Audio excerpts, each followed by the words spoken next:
J'ai rien entre les dents. Ouf. Nous avons besoin d'outils pour s'orienter dans la nature. Et les applications en font partie. Il en existe d'ailleurs des dizaines et je vais vous parler aujourd'hui de mes préférés.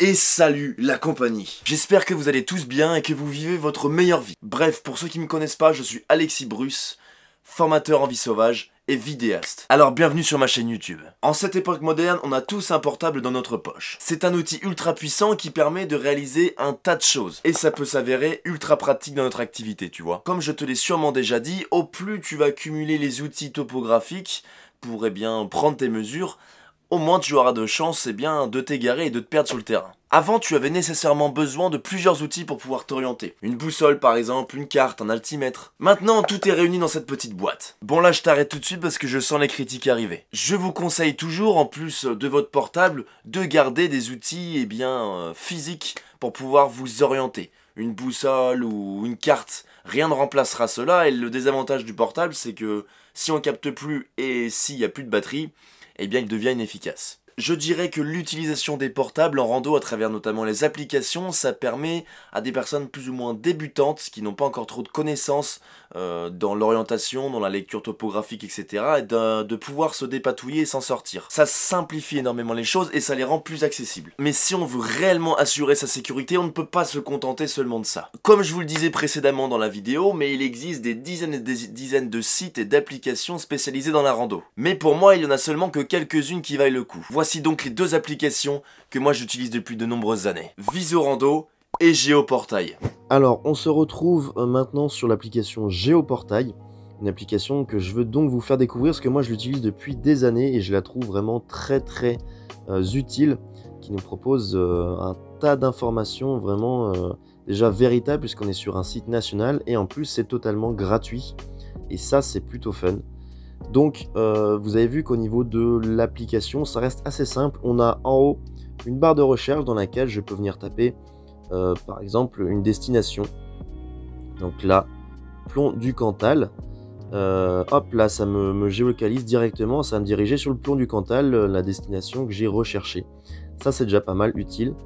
Vous voyez que là je suis sur un fond de carte IGN, un fond de carte spécialement conçu pour la randonnée notamment. Donc comment j'ai fait pour aller là-dessus? J'ai cliqué sur l'icône en haut à droite, clac, ici. Si je clique là-dessus, vous avez différents fonds de cartes. Différents fonds de cartes qui vont vous permettre de vous apporter des informations différentes, assez précises. Moi j'utilise la plupart du temps donc la carte topographique IGN. C'est assez rare de l'avoir gratuite, d'avoir un accès gratuit à ce fond de carte. Et là je sais que sur Géoportail on l'a, donc c'est plutôt cool. Vous allez voir que c'est assez différent sur d'autres applications. L'intérêt de ce fond de carte, c'est d'avoir déjà les chemins de randonnée qui sont tracés, notamment les chemins de grande randonnée, donc les GR. Par exemple, là vous avez le GR 400 qui est très bien, moi je sais que je l'ai fait. Ensuite, on a les GRP, donc ça va être la même couleur de chemin. Vous avez vu un certain pourpre violet, mais en trait discontinu et non plus continu. Ça va être les grandes randonnées de pays. Et vous avez donc encore une fois tous les attraits touristiques qui vont être mentionnés, notamment les points de vue. Vous avez les refuges, les points d'eau, toutes sortes de choses, les zones de décollage par exemple ou d'atterrissage pour les parapentes comme on peut voir là, les tables aussi d'orientation là comme vous pouvez le voir où j'ai pu me localiser sur le plomb du Cantal. Enfin bref, c'est très précis et c'est plutôt cool. Mais ce qui est sympa, c'est que vous avez des tonnes d'informations aussi sur la végétation, sur les cours d'eau, mais aussi sur l'altitude. Et lorsque l'on évolue en région montagnarde, comme ça peut être dans la région du centre par exemple, il est très important de connaître l'altitude et de se situer en altitude. Donc c'est bien de le connaître et en fonction aussi de l'altitude, on va rencontrer des conditions climatiques différentes, de la végétation différente, etc. Donc c'est quand même important d'être en connaissance de cela. Bref, si je reviens sur mon petit icône en haut à droite, je peux retrouver plein d'autres fonds de cartes, notamment les photographies aériennes, les orthophotos, si ça veut bien charger, dans lequel je vais pouvoir avoir une vue d'ensemble, une vue aérienne sur le relief, sur l'endroit où je vais aller. Par exemple, là, je vois qu'il y a un lac. Je vois également qu'il y a de la forêt. En fait, quand on n'a pas bien l'habitude de lire une carte IGN, quand on n'est pas encore trop à l'aise avec les légendes, la carte aérienne peut nous conforter sur certaines choses, sur notamment la présence de forêt, il y a des champs, s'il y a des habitations, s'il y a des lacs. Je trouve que ça donne des informations en plus qui sont réellement, réellement intéressantes et qui peuvent nous aider dans notre progression. Hop, je reviens donc du coup dans le choix de mes fonds de cartes. J'ai aussi les parcelles cadastrales. Bon là en l'occurrence, voilà, c'est pas ce qui va nous importer le plus, nous être le plus utile dans nos progressions, dans nos randonnées. Mais vous avez la possibilité par exemple d'avoir les cadastres, donc les parcelles, pour ensuite demander à qui est la parcelle ou pas, à avoir le propriétaire. Hop là, je dézoome un petit peu et je peux avoir aussi les restrictions au niveau de l'aéromodélisme, donc les restrictions de vol. Vous savez que moi je fais du drone pour vous faire des vidéos et je ne peux pas le faire voler partout, et c'est là que je me renseigne si c'est interdit ou pas. Vous voyez, en fonction de la couleur de la zone, si elle est rouge, orange ou jaune, je vais avoir des restrictions plus ou moins fortes quant à si je peux ou pas sortir mon drone et si je peux le faire voler à une certaine altitude. Donc ça, c'est aussi très utile, et moi je sais que je l'utilise beaucoup. Donc vous voyez déjà, il y a beaucoup d'informations, mais je tiens à vous préciser que sur l'application, vous avez que 2-3 petites cartes comparé à ce que peut vous proposer le site internet que vous pouvez retrouver sur votre ordinateur. Là, vous avez 10 fois plus de fonds de cartes avec 10 fois plus d'informations. Mais je trouve que déjà sur le portable, c'est déjà énorme ce qu'on peut retrouver. Si on regarde en bas à droite, on a ce petit point de géolocalisation. Tac, si je clique dessus, ça va me géolocaliser assez rapidement et pour savoir où je suis. Et ça, c'est pratique lorsque je suis en randonnée, par exemple.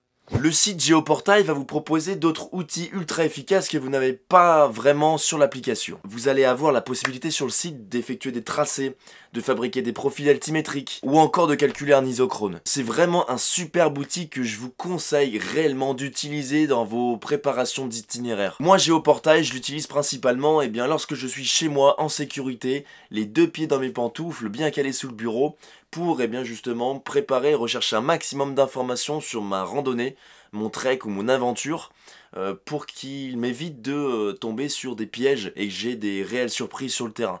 Même si, encore une fois je vous le répète, mais par expérience, vous verrez qu'il y a toujours de multiples surprises qui vous arriveront. Mais c'est ce qui fait aussi l'aventure. Alors maintenant, donc Visorando.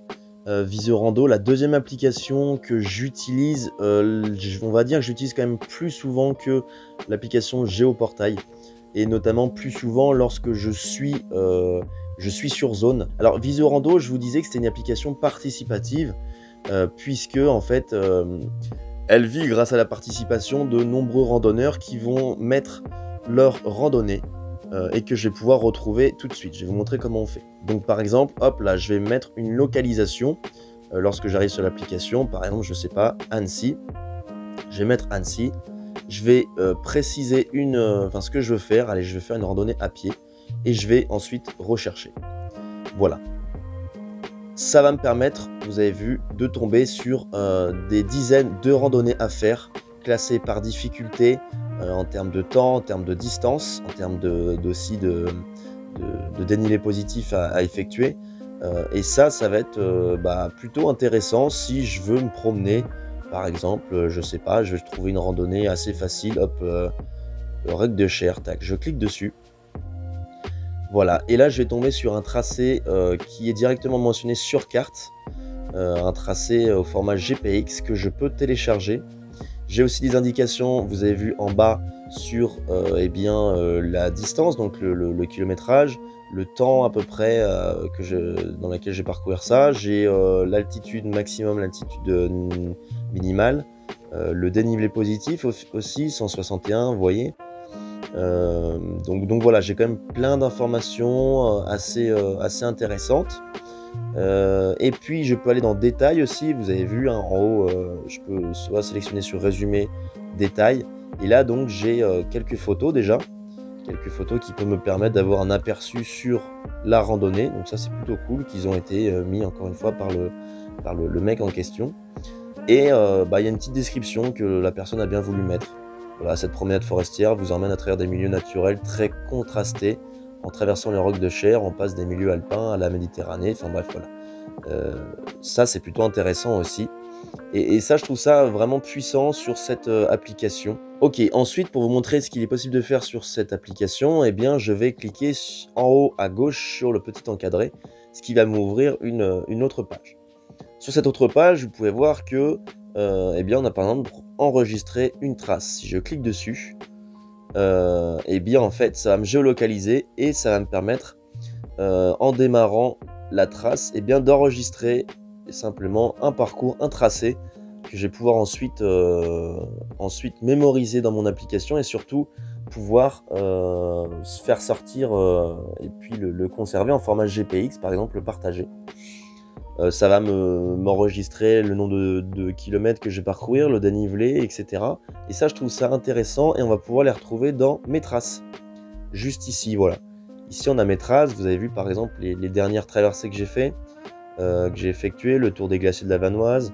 J'avais aussi le tour du Mont Tabor. On a aussi un outil très efficace qui permet de rassurer ses proches. C'est-à-dire que si on clique dessus, on va pouvoir démarrer le partage et partager sa géolocalisation à certains proches pour les rassurer et qu'ils puissent être au courant de où est-ce qu'on est.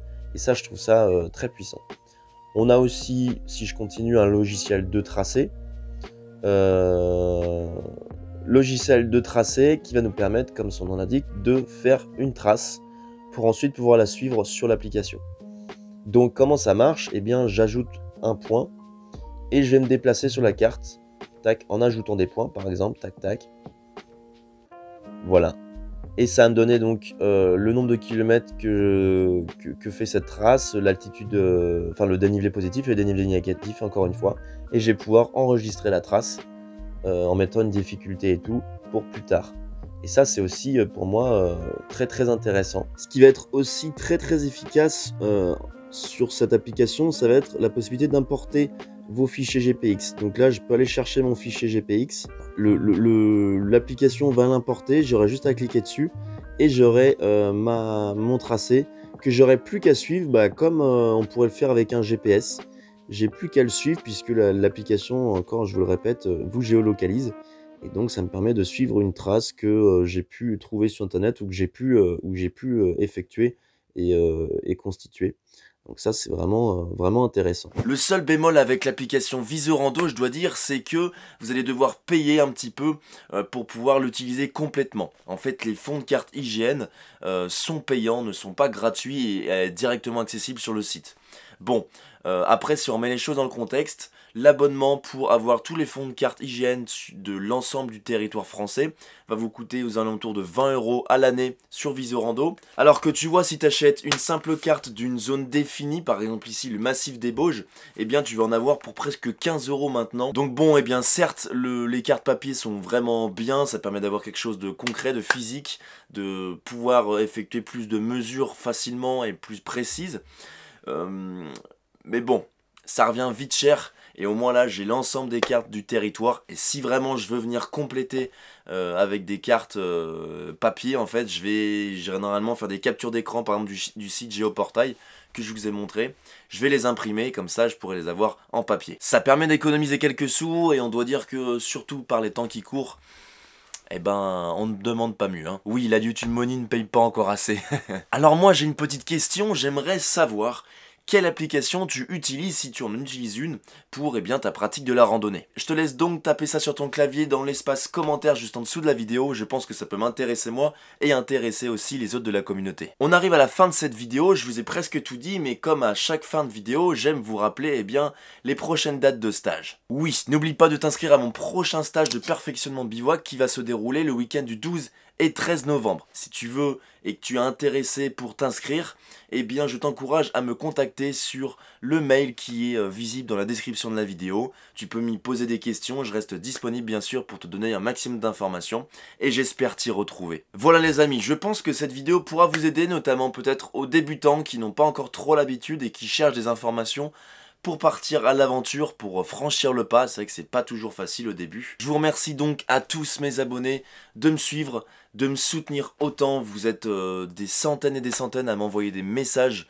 que ce soit sur Instagram, que ce soit sur même par mail, etc. Des messages de soutien, surtout avec ce qui s'est passé, les dernières péripéties antérieures. Donc vraiment merci à vous, ça fait très plaisir et ça encourage pour les mois prochains. Sur ce, je vous encourage à vous abonner, à activer la cloche de notification et à liker la vidéo. Allez, c'était Alexis Bruce et ciao.